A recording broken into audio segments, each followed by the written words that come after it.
তাহলে 9-10 এটা হলো আসাহ, বেশি শুদ্ধ রোজা রাখার পদ্ধতি। অথবা 9-10-11 3 দিন রোজা রাখা, অথবা 10-11 রোজা রাখা, এই 3 পদ্ধতিতে রোজা রাখা যায়। 2 নম্বর আশুরার দিনের আরেকটা আমল যেটা হাদিসের মধ্যে পাওয়া যায়, রাসূলুল্লাহ সাল্লাল্লাহু আলাইহি ওয়াসাল্লাম বলেছেন, আবু সাঈদ আল খুদরি থেকে হাদিসটা বর্ণিত, জাবের রাদিয়াল্লাহু তাআলা আনহু থেকে হাদিসটা বর্ণিত, আবু হুরায়রা রাদিয়াল্লাহু তাআলা আনহু থেকে হাদিসটা বর্ণিত, এবং ইবনে মাসউদ রাদিয়াল্লাহু তাআলা আনহু 4 জন সাহাবী থেকে হাদিসটা বর্ণিত। তাবরানীর মধ্যে হাদিসটা আছে, বাইহাকির শুআবুল ঈমানের মধ্যে আছে। এই হাদিস হলো, মান ওয়াসআ আলা ইয়ালিহি ফি ইয়াউমি আশুরা ওয়াসআ আল্লাহু আলাইহি সায়রা সানা।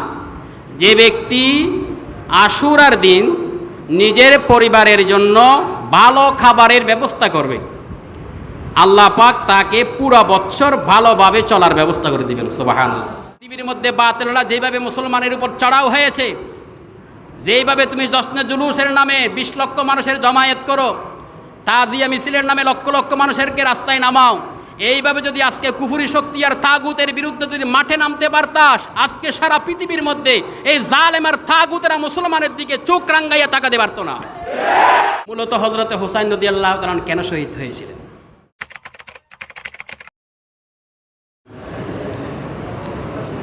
আলহামদুলিল্লাহি ওয়া কাফা ওয়া সালামুন আলা ইবাদিহিল্লাযিনা ইসতাফা, আম্মা বা'দ।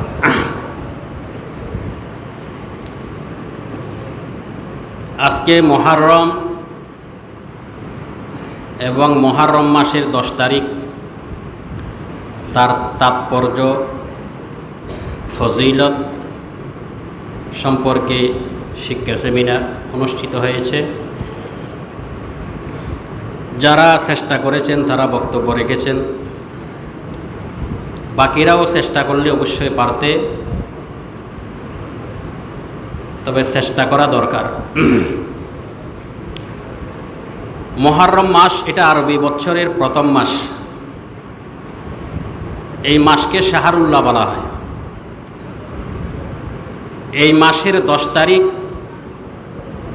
এটার একটা তাৎপর্য আছে, তার সাথে অনেক ইতিহাস জড়িত আছে, অনেক ঘটনা জড়িত আছে। এই দিনটা একেবারে শুরু লগ্ন থেকে আজ পর্যন্ত সমস্ত নবীদের কাছে, উম্মতের কাছে সম্মানিত দিন ছিল। বিভিন্ন ইতিহাসের বর্ণনা এবং হাদিসের বর্ণনার দ্বারাই এটাই মোটামুটি প্রমাণিত হয়। রাসূল হুদা সাল্লাল্লাহু আলাইহি ওয়াসাল্লাম মক্কাতে থাকা অবস্থায় 10 মুহররম রোজা রাখতেন। এটা ফরজ হিসাবে রাখতেন যখন রমজানের ফরজিয়তের বিধান নাজিল হয় নাই। আল্লাহ রসুল সাল্লাল্লাহু আলাইহি ওয়াসাল্লাম যখন মদিনায় হিজরত করলেন, রমজানের ফরজিয়ত নাজিল হওয়ার পর নফল হিসাবে রাখতেন। মদিনায় হিজরত করার পর দেখলেন মদিনার ইহুদিরাও রোজা রাখে। আল্লাহ রসুল জিজ্ঞেস করলেন, তোমরা এই দিনই রোজা রাখো কেন?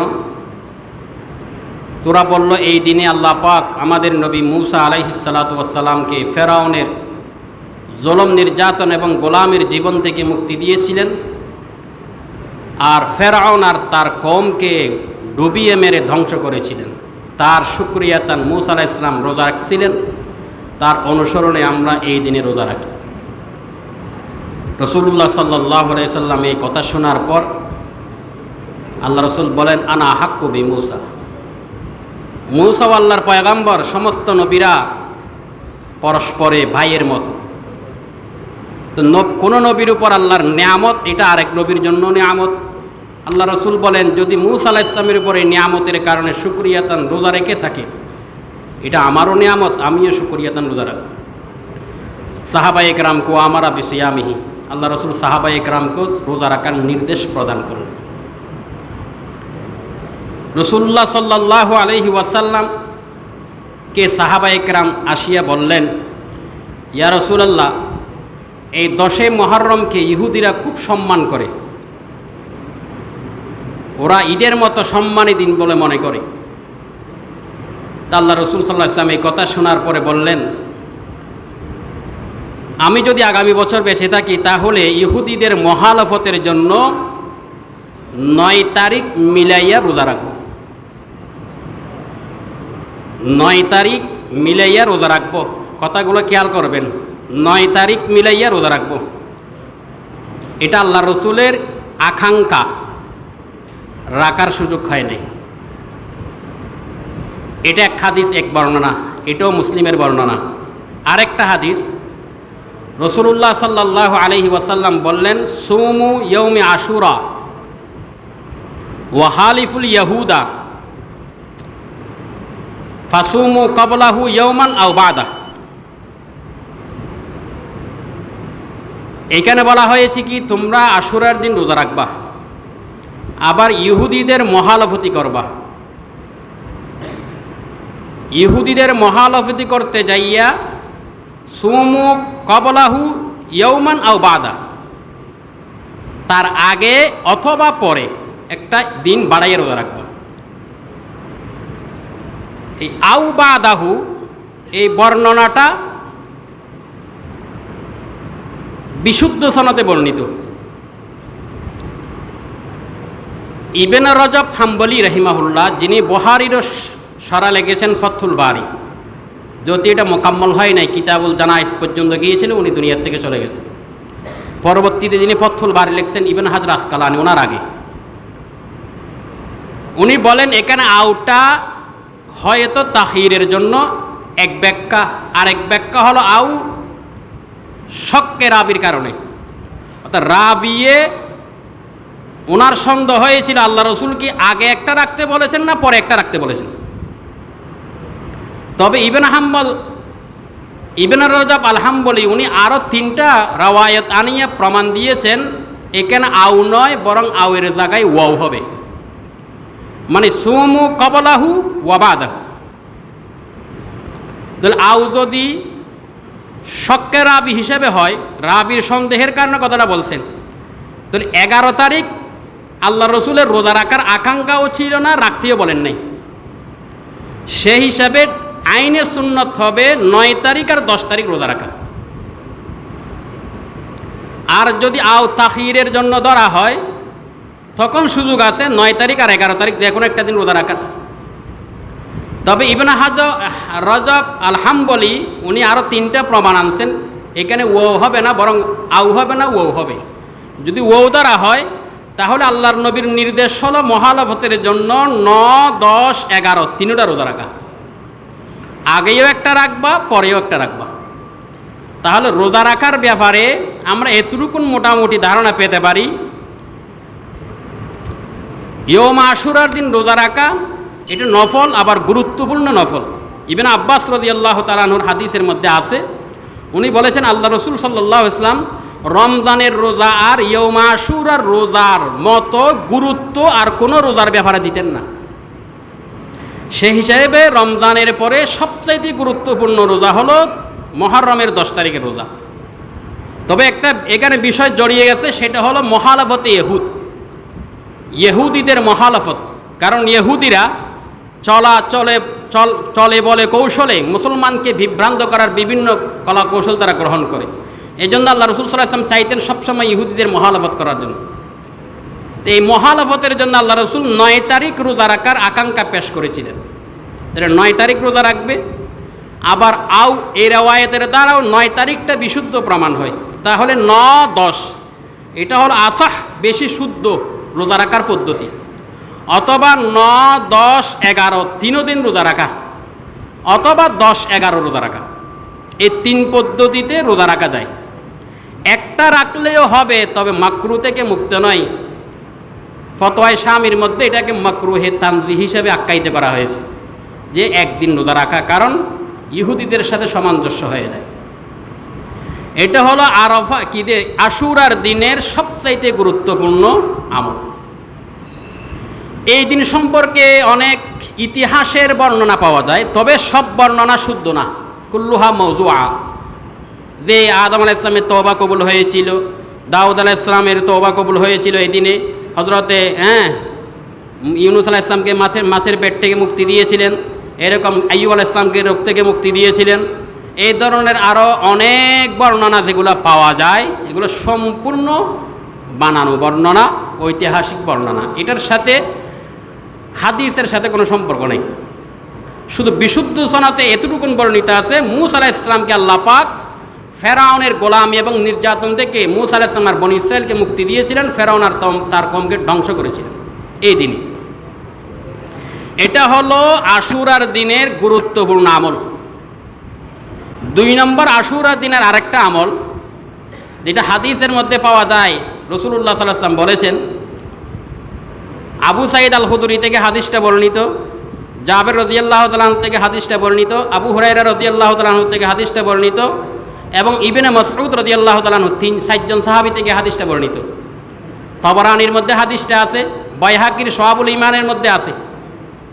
এই হাদিস হলো, মান ওয়াসআ আলা ইয়ালিহি ফি ইয়াউমি আশুরা ওয়াসআ আল্লাহু আলাইহি সায়রা সানা। যে ব্যক্তি আশুরার দিন নিজের পরিবারের জন্য ভালো খাবারের ব্যবস্থা করবে, আল্লাহ পাক তাকে পুরো বছর ভালোভাবে চলার ব্যবস্থা করে দিবেন। সুবহানাল্লাহ। এ হাদিস সম্পর্কে অনেক আপত্তি আছে। যতগুলা সনদে হাদিসটা বর্ণিত সব সনদ দুর্বল, মানে কোন সনদেই হাসানের পর্যায়েও না। কিন্তু ইবনে রজব আল হাম্বলি আল মাকাসিদুল হাসানার মধ্যে এ হাদিসটা সম্পর্কে আলোচনা করেছেন। উনি বলেছেন, যদিও সবগুলো হাদিসের সনদ দুর্বল, তবে একাধিক সনদে বর্ণিত হওয়ার কারণে এটা হাসান লেগাইরিহির পর্যায়ে আসে। আন্না আসানিদাহা কুল্লাহা যায়ীফাতুন লাকিন ইজা জুম্মা বাযুহা ইলা বাদিন আফাদা কুওয়াতান। যদিও এনফেরাদিভাবে সবগুলো দুর্বল, সমষ্টিগত মিলানোর কারণে এটা হাসান লেগাইরিহির পর্যায়ে চলে যায়। সেই হিসেবে আমল করতে কোনো অসুবিধা নাই, আমল করা যাবে। কতটুকুন? নিজের পরিবারের জন্য ভালো খাবারের ব্যবস্থা করা।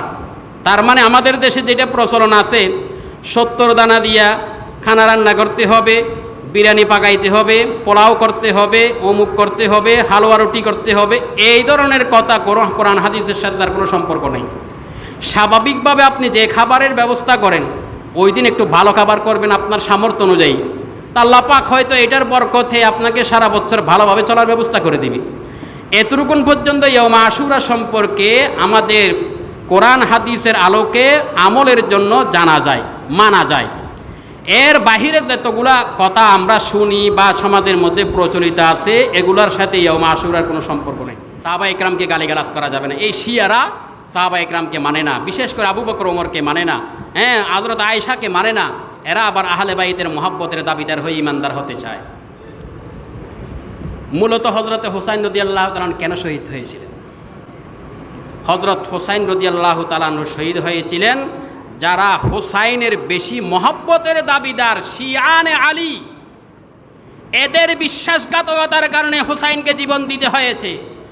অতি ভক্তি সুরের লক্ষণ, যারাই আলী এবং হুসাইনের বেশি মহব্বতের দাবিদার, তারাই হুসাইনকে কারবালার ফাঁদে ফেলে শত্রুর হাতে তুলে দিয়ে শাহাদতের দিকে ঠেলে দিয়েছিল। হুসাইনকে কারবালার মধ্যে নিয়ে গেছিল কারা? হুসাইনকে কুফার মধ্যে নিয়ে গেছিল কারা?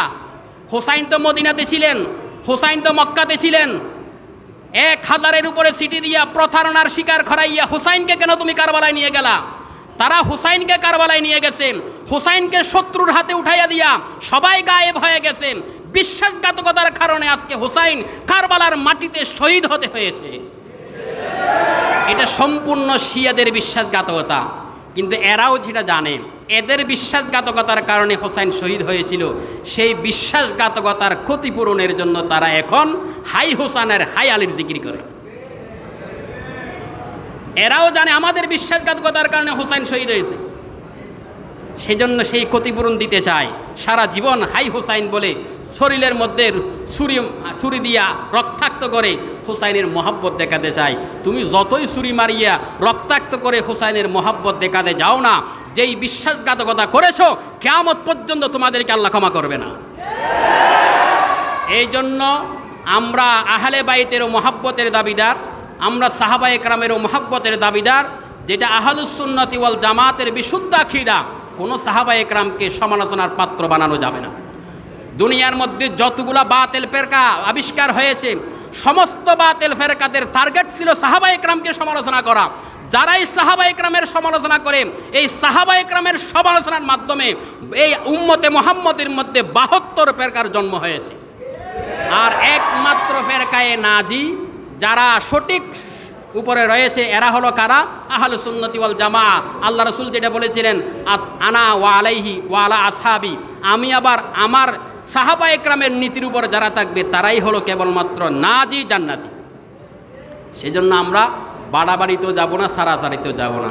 বিশুদ্ধভাবে যেটুকুন পাই এতটুকুর উপর আমরা আমল করব।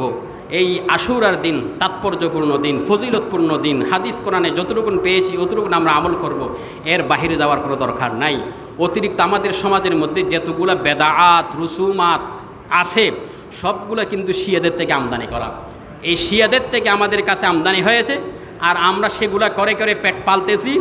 এখন শিয়াদের নাম বিকৃতি করে নিজেকে সুন্নি সাজানোর চেষ্টা করতেছি।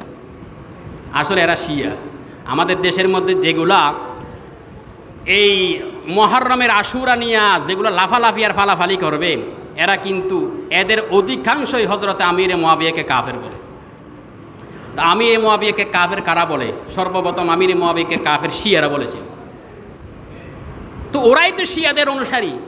কিন্তু শিয়ার অনুসারী এই কথাটা যদি বাংলাদেশের মাটিতে বলে, জনগণের কাছে তারা মুখ দেখাইতে পারবে না। এখন সেই নামটা পরিবর্তন করে লাগাই দিয়েছে সুন্নি, হয়ে গেছে তারা সুন্নি। কাজ করে সব শিয়াদের কাজ। কারবালার ইতিহাস, কারবালার জন্য তাজিয়া, কারবালার জন্য কি করা, শোকগাথা কবিতা আবৃত করা, কারবালার জন্য হাই ফাল্লাফালি করা, এগুলোর সাথে তো ইসলামের কোনো সম্পর্ক নাই। ইসলাম কাকে বলে? আল্লাহ পাক ইব্রাহিমকে বলেছিলেন, রব্বুহু ইয ক্বালা রব্বুহু আসলিম, হে ইব্রাহিম তুমি ইসলাম গ্রহণ করো, তার মানে আমার সামনে নত হয়ে যাও। ক্বালা আসলামতু লিরাব্বিল আলামিন, আমি আমার জীবন পুরাটাই আপনার সামনে আমি অর্পণ করে দিলাম। ইসলাম মানে হলো কোরআন আর হাদিসের মধ্যে যা কিছু আমাদের কাছে আসছে 16 আনাভাবে সেটা মেনে নেওয়া, তার সামনে মাথা ঝুঁকাইয়া দেওয়ার নাম ইসলাম। এতটুকুন যারা করতে পারে তারা মুসলিম। যদি আমি ইসলামের নাম ধারণ করে মুসলমান সেজে যদি আমি কখনো ইহুদিদের দালালি করি, খ্রিস্টানদের দালালি করি, হিন্দুদের রসমের অনুসরণ করি, শিয়াদের রসম প্রথার অনুসরণ করি, তাদের সংস্কৃতি তাহাজিব তামাদ্দুনকে অনুসরণ করি, নামে মাত্র মুসলমান হতে পারবা, বাস্তবে কিন্তু মুসলমান হওয়া যাবে না।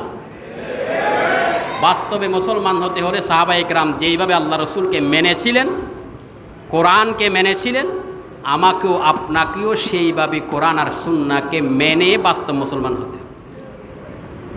বাস্তব মুসলমান তো জীবন দেওয়ার না।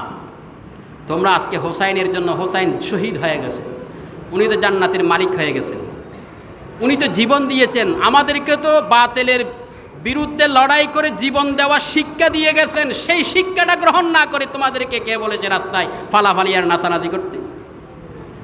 সারা পৃথিবীর মধ্যে বাতিলরা যেভাবে মুসলমানের উপর চড়াও হয়েছে, যেইভাবে তুমি জশ্নে জুলুসের নামে 20 লক্ষ মানুষের জমায়েত করো, তাজিয়া মিছিলের নামে লক্ষ লক্ষ মানুষেরকে রাস্তায় নামাও, এইভাবে যদি আজকে কুফরি শক্তি আর তাগুতের বিরুদ্ধে যদি মাঠে নামতে পারতাস, আজকে সারা পৃথিবীর মধ্যে এই জালেম আর তাগুতেরা মুসলমানের দিকে চোখ রাঙ্গাইয়া তাকাতে পারতো না। কিন্তু আমরা আজকে সেই কাজের মধ্যে নাই, আমরা আছি আমাদের পেট পূজার মধ্যে। কিভাবে পেট পূজা করা যায়, কিভাবে খাওয়া যায়, কিভাবে ফাতিহা দরুদ দেওয়া যায়, কিভাবে সিন্নি পাকানো যায়, কিভাবে বিরিয়ানি পাকানো যায়, কিভাবে আর বিরিয়ানি খাওয়ানো যায়, এই ফিকিরের মধ্যে আছি। আরে রক্ত দেওয়াই তো ইসলামের আসল কাজ ছিল। সাহাবায়ে কেরাম রক্ত দিয়েই তো ইসলামকে প্রতিষ্ঠা করেছিলেন। আজকে সেই শিক্ষা আমরা ভুলে গেছি। হোসাইনের যে শিক্ষা ছিল শাহাদত হয়ে যাওয়া, বাতিলের সামনে মাথা নত না করে জীবন দেওয়ার শিক্ষা আমরা গ্রহণ না করে শুধু ওর জন্য হাই হোসাইন বললে লাভ কি হবে? আল্লাহ পাক আমাদেরকে সঠিকভাবে বুঝার এবং আমল করার তৌফিক দান করুন। সত্যিকারের আশুরার দিনের তাৎপর্য বুঝে যতটুকু আমরা সহিহ সুন্নাহ থেকে পেয়ে পাবো, হাদিস কোরআন থেকে পাবো, অতটুকু আমরা আমল করব, এর বাইরে যাওয়ার দরকার নাই। এবং সব সময় নিজেকে আল্লাহর সামনে নত করে আল্লাহ এবং কোরআন এবং হাদিসের সুন্নাহর পরিপূর্ণ অনুসারী অনুগামী হয়ে নিজের জীবনটা কাফেরের বিরুদ্ধে লড়াই করে উৎসর্গ করার জন্য বাসনা সবসময় আমি লালন করব। আল্লাহ যেন আমার মৃত্যুটা কাফেরের হাতে জেহাদের ময়দানে দ্বীনের জন্য লড়াই করতে করতে যেন আমি দুনিয়া থেকে বিদায় হতে পারি। আল্লাহ পাক আমাদেরকে সকলকে শহীদি মত দান করুন, শহীদি তামান্না নিয়ে সত্যিকারের ইমানদার হওয়ার তৌফিক দান করুন।